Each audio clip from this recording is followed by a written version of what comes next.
Hey writers, so as you know, we are going to be keeping at home journals to help us just document what this whole experience is like having to be home.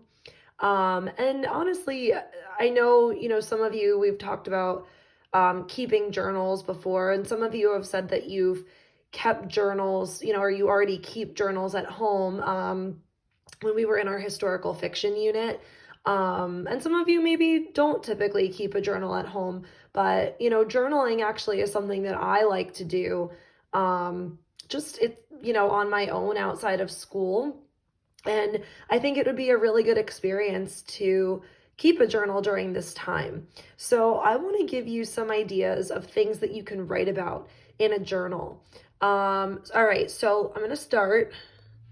So the first thing that you could possibly write about in a journal would be details of your day. So, it's interesting because obviously our lives are very different right now than maybe what they were before the pandemic, but it might be interesting actually just to kind of document how your day is now. Because if this is something that you look back on, you can always say, oh, like on this particular day, this is something that I did. I know a lot of you have said that you are trying to keep busy and staying active and going on walks and bike rides and things like that. So that could be something else that you write about.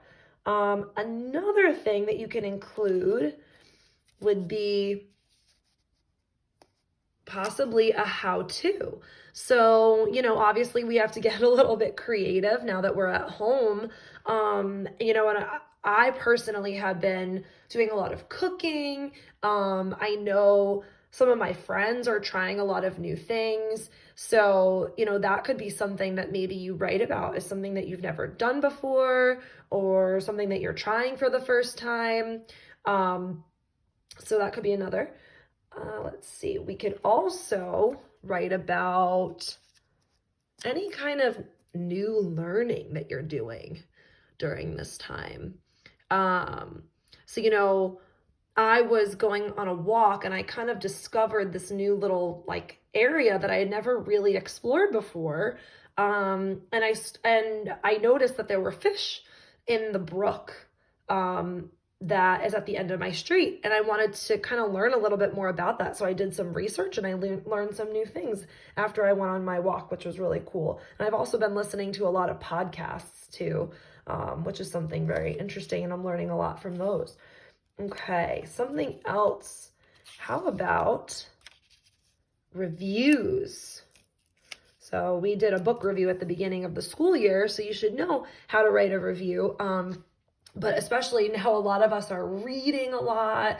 We're watching, I've heard of a lot of my friends and me, even myself, talking about a lot of TV shows that we've been watching or movies. So maybe you could write a review about something that either you really liked or didn't like about a show that you're watching.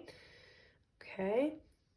Another one that's definitely goes into journals often would be feelings.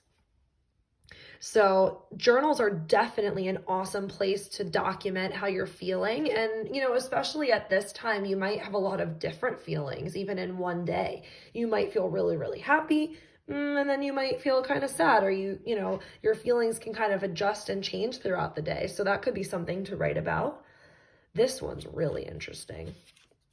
So I was thinking that you could write, and I've actually not done this, but you could actually write a letter, like writing a letter to either, how cool would this be if you wrote a letter to your future self? So if I said like, Mrs. Janik, this is a letter 20 years from now, I'm writing to my future self. And I might want to write about what my life is like on this day today in a letter. And then maybe 20 years from now, I go back and I look at that letter. Or maybe you could just write a letter to another person.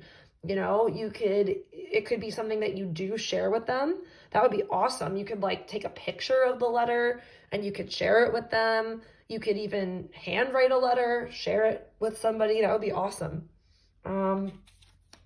Another thing that you can add in your journal could be lists. I love lists. I, as you can see, love Post-its, but I always, always, always have a list going of something that I need to do that kind of keeps me making sure that I'm productive in my day, especially now that we're all home. I keep a list every day.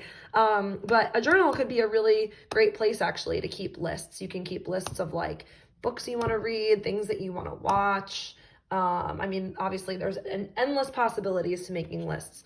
And the last one that I'll add here is poetry. So poetry is great because it's really a way to express yourself. And, you know, you could take a small idea and you can really, really try to develop that through poetry. So like, I don't know, you can go on a walk, pick out something small that you notice, and then try to write a poem about it. So these are just some ideas. Obviously, there's more than this. So if you have some, you know, another thing to write about in your journal, it doesn't have to be one of these, you know, 8 different ideas, but these are definitely some to get started on. And I think my plan will be I'm going to try to I'm going to try to write some journal entries, and I'll give you some models too, so you can have something to look at. So I think what I might try to do is, I'm going to pick one of these maybe. I was thinking that maybe what I'll do is I'll try a how-to. I'm going to try this one. So I'll give you an example of my how-to, and I'll post it for you so that you can check it out and see how I write it. But again, you don't have to do a how-to. You could choose really any of these to do or something else, but these are just some ideas. So I'm really excited to be reading your journals. It's just a way for me to feel like I can connect with you. Obviously, I can't wait to see you again. But I think this is, you know, keeping the journals is kind of a cool way for me to feel like we can still be connected. And hopefully it's a way for you to express, you know, feelings that you're feeling or document this whole experience, because obviously I don't think any of us have ever experienced anything like this in our lifetime. So I think keeping a journal is a really great way to kind of document what we're going through now. All right, so what I'm going to do, like I said, I'll share with you some different examples of my writing as we go as well. So I'm going to try that how to, and I'll share that with you. All right, have fun writing.